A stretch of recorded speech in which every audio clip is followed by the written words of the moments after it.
मैं नहीं जानता हूँ कि वो कौन लोग थे, लेकिन जो मुझ तक जो मालूमात पहुँची हैं वो ये है कि वहाँ मुश्तरक आबादी है हिंदू और मुसलमानों की, और सब ने मिल कर के उनके साथ ये मामला किया है। लेकिन मैं ये समझता हूँ कि ये बहुत गलत मामला है, इसकी किसी तरह भी तायीद नहीं की जा सकती, बल्कि इसकी निंदा की जाएगी, इसलिए कि कोरोना वायरस का मसला सारी दुनिया के लिए क़यामत बन करके सामने आया है। हर मुल्क के आवाम को ये चाहिए मजहब से ऊपर उठ करके कि वो इस सिलसिले के अंदर अपनी अपनी गवर्नमेंटों के जो उसूल और ज़वाबित हैं उसमें उनका साथ दें, उनकी तारीफ करें, ताकि इस मुसीबत से मुल्क को निजात मिल सके।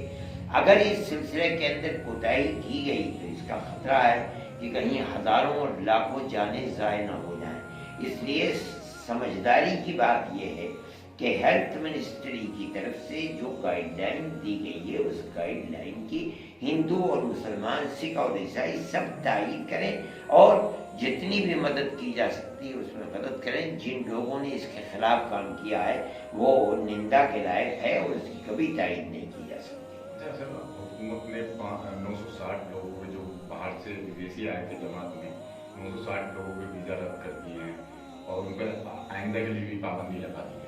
नहीं, ये सब चीज़ें बाद की हैं, हमें इससे कोई चीज़ नहीं लेनी है। इस वक्त मसला मुल्क के सामने जो है उसके अंदर जनता को इनकी तायीद करनी चाहिए और हेल्थ मिनिस्ट्री की हर गाइडलाइन के ऊपर मदद करके उसको आगे बढ़ाना चाहिए। गवर्नमेंट किसको वीज़ा देती है किसको नहीं देती, ये हर गवर्नमेंट का अपना हक है।